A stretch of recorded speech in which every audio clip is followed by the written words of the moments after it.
His kingdom kids நிகழ்ச்சிக்கு உங்களை வரவேற்கிறோம். இன்று மீண்டும் ஒரு அற்புதமான இறைவார்த்தை பயணத்தில் நீங்கள் இணைந்ததில் மகிழ்ச்சி. உங்களுக்காக ஒரு சிறப்பு நேரத்தை ஒதுக்கியுள்ளோம். எனவே அமர்ந்து கவனியுங்கள். இங்கே நாம் நம்பிக்கை, அன்பு மற்றும் வாழ்நாள் பாடங்கள் நிறைந்த ஆச்சரியமான பைபிள் கதைகளை கற்க போகிறோம். ஒவ்வொரு முறையும் நாம் பைபிளை திறக்கும் போது அது உங்களுக்காக ஞானம் நிறைந்த ஒரு பொக்கிஷ பெட்டியை திறப்பது போல ஆகும். பாருங்கள் பிள்ளைகளே, பைபிள் என்பது தேவன் நமக்கு எழுதிய ஒரு சிறப்பு கடிதம். அது உண்மை மற்றும் வாக்குறுதிகளால் நிரம்பியுள்ளது. அவை நம்மை இயேசுவை போல வலிமையானவர்களாகவும் தைரியமானவர்களாகவும் நல்லவர்களாகவும் வளர உதவுகின்றன. இன்று அவர் சொன்ன மிகவும் பிரபலமான மற்றும் அழகான உவமைகளில் ஒன்றில் நாம் ஆழமாக செல்வோம். இன்றைய கதை மிகவும் சிறிய ஒன்றை பற்றியது. நீங்கள் அதில் காலடி வைத்து கூட கவனிக்காம போகக்கூடிய ஒன்றை பற்றியது. இது மிக சிறியது, மிக எளிமையானது, முக்கியமான எதையும் செய்ய முடியாதது போல தெரிகிறது. ஆனா அதற்குள் மறைந்திருக்கும் ரகசிய சக்தியை நீங்கள் பார்க்கும் வரை காத்திருக்கவும். நீங்க நம்ப முடியுமா? இந்த சிறிய துகளுக்கு பெரியதாக வளரும் திறன் இருக்கிறது. இது இயேசு நமக்கு பகிர்ந்த வாழ்க்கையின் மிகப்பெரிய அதிசயங்களில் ஒன்றாகும். அதனாலதான் அவருடைய ராஜ்யம் நம் வாழ்க்கையிலேயே எப்படி செயல்படுகிறது என்பதை நமக்கு புரிய வைக்கிறார். இப்போது அது ஒரு சிறிய துகளா இருந்தாலும் அந்த சிறிய விதையில ஒரு பெரிய கனவு இருக்கிறது.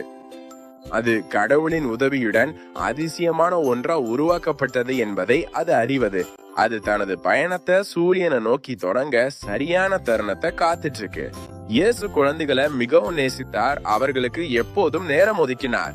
ஒரு நாள் இப்படிப்பட்ட ஒரு மலை மேல் அமர்ந்திருந்த போது அவர் ஒரு கதையை சொன்னார். அது சிறிய விஷயங்களை பற்றிய பார்வையை எப்போதும் மாற்றியது. அவர் அதை கடுகு விதை உவமை என்று அழைத்தார். கடவுளுக்காக பெரிய காரியம் செய்ய நீங்கள் மிகவும் சிறியவர் என்று எப்பவாவது தோன்றி இருக்கிறதா? உங்கள் சிறு ஜெபங்கள் அல்லது நற்கருணை செயல்கள் உலகில் மாற்றத்தை மாற்றுமா என நினைத்ததுண்டா? சில நேரங்களில் நம் தொடக்கங்கள் சிறியதாக இருப்பதால் அதிசயம் ஏதும் நடக்காது என தோன்றும். ஆனா இன்று நாம் உண்மையை கண்டுபிடிக்க போகிறோம். சிறியதாக தொடங்கும் சக்தி பற்றி இயேசுவிடம் உங்களுக்காக ஒரு சிறப்பு செய்தி உள்ளது. அதை கேட்க நீங்க தயாரா? நீங்கள் தயாராக இருக்கிறீர்கள் என்று எனக்கு தெரிகிறது. அப்படி என்றா இந்த அழகான கலிலேயா பள்ளத்தாக்கு ஒன்றா ஆராய்ந்து கடுகு விதையின் அதிசய ரகசியத்தை கண்டுபிடிப்போம். உங்கள் நடக்கும் காலணிகளை அணிந்து என்னை பின்தொடர்க. வாங்க போகலா. இயேசு தன் நண்பர்களை பார்த்து, வானராஜ புள்ளியம் ஒரு மனிதன் தன் வயதில் விதைத்த கடுகு விதையை போல உள்ளது என்று சொன்னார். அந்த விதை மற்ற எல்லாவற்றையும் ஒப்பிடும் போது எவ்வளவு சிறியதாக இருக்கிறது என்பதை அவர்களுக்கு அவர் காண்பிக்க விரும்பினார். ஒரு கடுகு விதை உண்மையில் மிகவும் சிறியது. இது உலகிலேயே மிகவும் சிறிய விதைகளில் ஒன்றாகும். நீங்கள் அதை பிடித்து கொண்டு இருக்கும் போது ஒரு சிறிய காற்று வீசினால் அது காணாமல் போய்விடும். அது மிகவும் சிறியது என்பதால் அதை இழக்காமல் மிகவும் கவனமாக இருக்க வேண்டும். அதை நினைச்சு பாருங்க. வானராஜ்யம் முழுவதும் அதன் சக்தி மற்றும் அழகுடன் இவ்வளவு சிறிய ஒரு துகளுடன் ஒப்பிடப்படுகிறது. இது முக்கியமானதாகவோ அல்லது வலுவாகவோ தெரியக்கூடாது. உண்மையில பெரும்பாலானவர்கள் இதை பார்த்துவிட்டு அப்படியே நடந்து போய்விடுவார்கள். ஆனா இதன் அளவு உங்களை ஏமாற்ற விடாதுங்க. இந்த சிறிய ஓட்டையின் உள்ளே ஒரு அதிசயமான ரகசியம் உள்ளது. இங்கே ஒரு சக்தி வாய்ந்த உயிர் வெடிக்க காத்துட்டு. ஒவ்வொரு பெரிய விஷயமும் எங்கோ ஆரம்பிக்க வேண்டும். கடுகு மரத்துக்கு அது இங்க இந்த சிறிய நம்பிக்கையில தான் தொடங்குகிறது. இப்போது கவனமா பாருங்க. விவசாயி அந்த விதையில கைப்பிடியில வைத்து கொண்டு மட்டும் இருப்பதில்லை. அது வளர வேண்டும் என்றா அதை நட வேண்டும்னு அவன் அறிவான். அந்த சிறிய மதிப்புள்ள கடுகு விதையை எடுத்து மெதுவா சூடான இருண்ட மண்ணில் ஒரு சிறிய குழியில வைக்கிறான். விவசாயி அதை வளமான மண்ணால் மூழ்கிறான். அதை கவனமா பராமரிக்கிறான். அதற்கு தேவையான அனைத்தையும் சரியா வழங்குறான். அவ அதை இனி பார்க்க முடியாதுன்றாலும் அந்த விதை அதிசயமான பயணத்தை தொடங்குவதற்கு தேவையான இடத்துலதான் இருக்கிறதுன்னு அவன் நம்புகிறான். இப்போது அந்த விதை மறைந்து விட்டுக்கு. அது மண்ணுக்குள் மறைந்து விடுகிறது. நீங்கள் அங்கு நடக்கும் போது எதுவும் தெரியாது. நீங்கள் கூட அந்த வயல் காலியாக இருக்கிறது என்று நினைக்கலாம். ஆனா யாரும் பார்க்க முடியாத அந்த இருண்ட ஆழத்துல ஏதோ அற்புதமான ஒன்று நடக்கிறது. சில நேரங்கள்ல நாமும் உடனே விஷயங்கள் நடக்க வேண்டும்னு விரும்புகிறோம் இல்லையா? நாம் உடனே பெரிய முடிவுகளை பார்க்க விரும்புகிறோம். ஆனால் கடுகு விதை நமக்கு பொறுமையை பற்றி கற்றுக் கொடுக்கிறது. நாம் வளர்ச்சி இன்னும் தெரியவில்லை என்பதற்காக அது நடக்கவில்லை என்று அர்த்தம் இல்லை என்பதை இது நமக்கு நினைவூட்டுகிறது. பொறுமை என்பது நாம் கடவுள் செயல்படுவதை காத்திருக்கும் போது நாம் பாடும் அமைதியான ஒரு பாடல் போலது. விவசாயி விதை அவசரப்படுத்த முடியாது என்பதை அறிவார். அவர் தன் பங்கு செய்து மண்ணை நீர்ப்பாய்ச்சி பிறகு ஓய்வெடுத்து அந்த விதையின் உள்ளே உள்ள உயிர் தக்கப்படி வளர்கிறதுன்னு நம்புகிறார். கடவுள் விதையை ஊட்டுவதற்காக மழையை அனுப்புகிறார், மண்ணை சூடாக்குவதற்காக சூரியனையும் அனுப்புகிறார். மெதுவாக மிகவும் அமைதியாக அந்த சிறிய கடுகு விதையின் உள்ளே உள்ள உயிர் கிளம்ப தொடங்குகிறது. அது தன் தூக்கத்திலிருந்து விழித்து வானத்தை நோக்கி விரைவதற்காக தயாராகிறது. பாருங்க, அந்த சிறிய விதை வளர தொடங்கியுள்ளது. அது கொஞ்சம் கொஞ்சமா நாளா அது அவசரப்படல, ஆனா நோக்கத்துடன் முன்னேறுகிறது. அது தன் அடித்தளத்தை கட்ட தொடங்குகிறது, பல வருடங்கள் உயரமாகவும் வலுவாகவும் நிற்கும் வகையில். இது நமக்கு மிகவும் முக்கியமான பாடம் பிள்ளைகளை. வளர்ச்சி பெரும்பாலும் யாரும் பார்க்க முடியாத அமைதியான இடங்கள்ல துவங்குகிறது. அந்த விதையை போலவே நம்முடைய நம்பிக்கையும் நம்முடைய அறையில் ஜெபிக்கும் போது அல்லது யாரும் பார்க்காத போது நாமும் நல்லதாய் நடக்க தேர்ந்தெடுக்கும் போது வளர்கிறது. அங்குதான் அதிசயம் துவங்குகிறது. இறுதியா அந்த முளை வெளிப்படுகிறது. அது இருண்ட மண்ணை ஊடறுத்து வெளிச்சத்தை அடைந்துள்ளது. இப்போதும் அது மிகவும் சிறியது, ஆனா வரவிருக்கும் மகத்துவத்தின் அறிகுறி.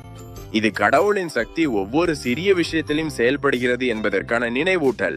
அந்த சிறிய கடுகு விதை தம் பயணத்தை தொடர்கிறது. அது உயரமாவும் அகலமாவும் வளர்கிறது.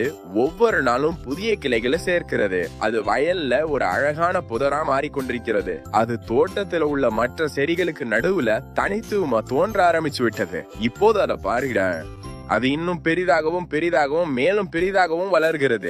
இப்போது அது வெறும் புதரா மட்டும் இல்லாம மாறிக்கொண்டிருக்கு. இது மற்ற எல்லா செடிகளையும் விட உயரமா வளர்கிறது. இயேசு சொன்னது போலவே இது ஒரு சிறிய தொடக்கத்தின் சக்திக்கு சான்றாக இருக்கிறது. நீங்க கவனிக்கும் முன் அந்த சின்ன விதை ஒரு பெரிய அழகான மரமாக மாறிவிட்டது. இது ஆச்சரியமான இல்லையா? ஒரு காலத்துல மிகவும் சிறியதா இருந்தது, இப்ப எல்லோரும் பார்த்து ரசிக்கக்கூடிய பலமும் அழகும் கொண்ட ஒரு ஆதாரமாக உள்ளது. இந்த கதை இங்கேயே முடிவடையவில்லை. மலைத்தொடர்கள்ல இருந்து பறவைகள் எல்லாம் அந்த மரத்தை நோக்கி பறக்க ஆரம்பிக்கின்றன. அவை அதன் வலுவான கிளைகளையும் பசுமை இலைகளையும் தொலைவில் இருந்தே பார்க்க முடிகிறது. இந்த மரம் தங்களுக்கு பாதுகாப்பான இடம் என்பதை அவை அறிவது. அதன் பரந்த நிழல்ல வெப்பமான மெடிட்டரேனியன் சூரியனிலிருந்து அவை நிழலை கண்டுபிடிக்கின்றன. நீண்ட நாள் பரப்புக்கு பிறகு தங்கள் சோர்ந்த சிறகுகளை ஓய்வெடுக்க ஒரு இடத்தையும் அவை பெறுகின்றன. அந்த மரம் அவற்றுக்கு தேவையான அனைத்தையும் வழங்குகிறது. ஆறுதல், குளிர்ச்சி, பாதுகாப்பு. அவை தங்கள் கூண்டுகளை கட்டி குடும்பங்களை வளர்க்க பாதுகாப்பான இடத்தையும் கண்டுபிடிக்கின்றன. வலுவான கிளைகளுக்குள் ஒளிந்திருக்கும் அவர்களின் குத்திகள் பாதுகாப்பாகவும் உறுதியாகவும் இருக்கின்றன. கடுகு மரம் இப்போது பல அழகான உயிர்களுக்கு ஒரு தஞ்சமாகவும் வீட்டாகவும் மாறியுள்ளது. இது நம்ப முடியாத அளவுக்கு அற்புதமாக இல்லையா பிள்ளைகளே? நீங்க கண்ணால் கூட பார்க்க முடியாத ஒரு சிறிய துகளிலிருந்து பலருக்கு உதவும் மற்றும் ஆசிர்வதிக்கும் இந்த பிரம்மாண்டமான மரம் உருவாகிறது. இது கடவுளின் படைப்பின் உண்மையான அதிசயம். மேலும் அது அவருடைய நம்மை நேசிப்பதற்கான ஒரு உருவகமும் ஆகும். வானராஜ்யம் எப்படி இருக்கும் என்பதை விளக்கவே இயேசு இந்த கதையை சொன்னார். அது ஒரு சிறிய குழுவோ அல்லது ஒரு சிறிய நம்பிக்கையின் செயலோ போல சிறிதாக தொடங்கலாம். ஆனால் அதில் கடவுள் இருப்பின் அது வளர்ந்து பரவி உலகம் முழுவதும் தாக்கத்தை ஏற்படுத்தும். பாருங்க, அந்த விதை நம்முடைய நம்பிக்கை போலதான்.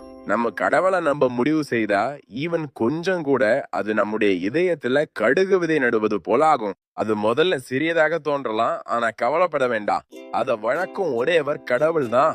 அந்த கடுகு மரம் போலவே கடவுளின் ராஜ்யமும் வளர்ந்து வளர்கிறது. ஒருவர் தயவாக நடந்து கொள்வதிலிருந்து அது தொடங்குகிறது. பிறகு இன்னொருவர் இப்படி விரைவில் உலகம் முழுவதும் அவருடைய அன்பும் அழகும் நிரம்பி விடுகிறது. அது ஒரு சக்தி வாய்ந்த சக்தி. அதை எதுவும் தடுக்க முடியாது.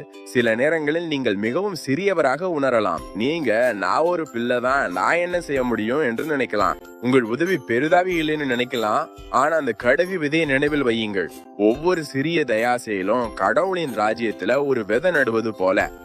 உங்கள் நம்பிக்கை சிறிதாக இருக்கலாம், உங்கள் ஜபங்கள் சுருக்கமாக இருக்கலாம், உங்கள் நற்முயற்சிகள் சிறியதாக தோன்றலாம். ஆனால் கவனியுங்கள், இறைவன் இதை பார்க்கிறார். உங்கள் தொடக்கத்தை கண்டு அவர் பெருமைப்படுகிறார். உங்கள் சிறிய தொடக்கங்களை அவர் நேசிக்கிறார். நீங்க பெரியவர் என்பதல்ல, நம் கடவுள் எவ்வளவு பெரியவர் என்பதே முக்கியம். நம் சிறு நம்பிக்கைய அவர் பெரிய அற்புதமாக வளர்க்கிறார். அவரே நம் ஆன்மாவின் தோட்டக்காரர். இன்று நாம் கற்க வேண்டிய முக்கிய பாடம் இதுதான். சிறிய தொடக்கங்களை ஒருபோதும் குறைவாக எடை போடாதீர்கள். கடவுள் சிறியவற்றில் செயல்படுகிறார். அவர் சிறியவை மூலம் பெரியவற்றை செய்து தம் ராஜ்யத்தில் உங்களையும் பயன்படுத்துவார். இன்று உங்களால் என்ன முடியும்? உங்கள் சொந்த கடுகு வித பயணத்தை எப்படி தொடங்கலாம்? இந்த வாரம் நீங்கள் முயற்சி செய்ய சில யோசனைகள் எனக்குன்ன. இஸ் கிங்டம் கிட்ஸ் சவாலுக்கு நீங்க தயாரா? முதல்ல சிறியதாக தொடங்குங்க. உடனே பெரிய ஒன்றை செய்ய வேண்டும்னு நினைக்க வேண்டாம். ஒரு எளிய ஜெபம் சொல்லுங்க. கர்த்தாவே, இன்று எனக்கு உதவி செய்யும். அல்லது உங்கள் சகோதரன் அல்லது சகோதரிக்கு ஒரு சிறிய உதவி செய்யுங்கள். அவைதான் உங்கள் விதைகள். அவற்றை விதைக்க தொடங்குங்க. இரண்டாவது, கடவுளை நம்புங்க. அவர் உங்களுடன் இருக்கிறார், உங்கள் வாழ்க்கையில் செயல்படுகிறார் என்று நீங்கள் பார்க்க முடியாவிட்டாலும் கூட நம்புங்கள். விவசாயி மண்ணை நம்புவது போல உங்கள் விசுவாசத்தை பாதுகாத்து வளர்க்க கடவுளை நம்பலாம். மூன்றாவது, தொடர்ந்து வளருங்க மற்றும் அந்த செயல்முறையை நம்புங்க. சில விஷயங்களுக்கு நேரம் தேவைப்படும், அது முற்றிலும் சரிதான். இயேசுவுடன் நெருக்கமாயிருங்கள். அவருடைய கதைகளை தொடர்ந்து கற்றுக்கொள்ளுங்கள். அப்போது உங்கள் விசுவாசம் ஒரு வலிமையான மற்றும் அழகான மரமாக வளர்வதை நீங்கள் காண்பீர்கள். நினைவில் வையுங்கள், கடுகு விதை அளவு சிறிய விசுவாசம் கூட உங்கள் சுற்றியுள்ள அனைவருக்கும் ஆசீர்வாதமாக மாறும் ஒரு அதிசயமானதாக வளர முடியும். உங்கள் அன்புக்குரியவர்களுக்கு நீங்கள் புகலிடமாக இருக்கலாம். நம் கதையை சற்று நினைவு கூர்வோம். சிறிய விசுவாசத்தை கடவுளிடம் ஒப்படைத்தால் பெரிய பலன் கிடைக்கும். அவரே வளர்ச்சியை தருகிறார். அவருடைய நேரத்துல எல்லாவற்றையும் அழகாக மாற்றுபவர் அவரே. இன்று ஒரு சிறிய தொடக்கம் இந்த கதையை பேக்கிறது போல உங்களுக்கும் நீங்க சந்திக்கும் அனைவருக்கும் ஒரு பெரிய மற்றும் அழகான எதிர்காலத்தை உருவாக்க முடியும். கடவுள நம்பிக்கையுடன் தொடர்ந்து ஒவ்வொரு நாளும் சிறிது சிறிதாக வளருங்க. இன்று நம்முடைய கதையை நீங்க ரசித்தீர்கள் என்று எனக்கு உண்மையிலே நம்பிக்கை இருக்கிறது. இந்த கதையை உங்களிடம் பகிர்ந்தது எனக்கு மிகவும் மகிழ்ச்சியாக இருந்தது. இந்த வீடியோவை மறக்காம லைக் செய்யவும், உங்கள் நண்பர்களுடன் பகிரவும், மேலும் பல அற்புதமான பைபிள் சாகசங்களுக்கு ஹிஸ் கிங்டம் கிட்ஸ் சேனலை சப்ஸ்கிரைப் செய்யவும். கடவுள் உங்களை ஆசீர்வதிக்கட்டும் பிள்ளைங்களே. அவர் உங்களை நேசிக்கிறார். உங்களுக்குள் ஒரு அதிசயத்தை செய்கிறார். விசுவாசத்துல வளருங்க. அடுத்த கதையில் விரைவில் சந்திப்போம். விடை பெறுகிறேன்.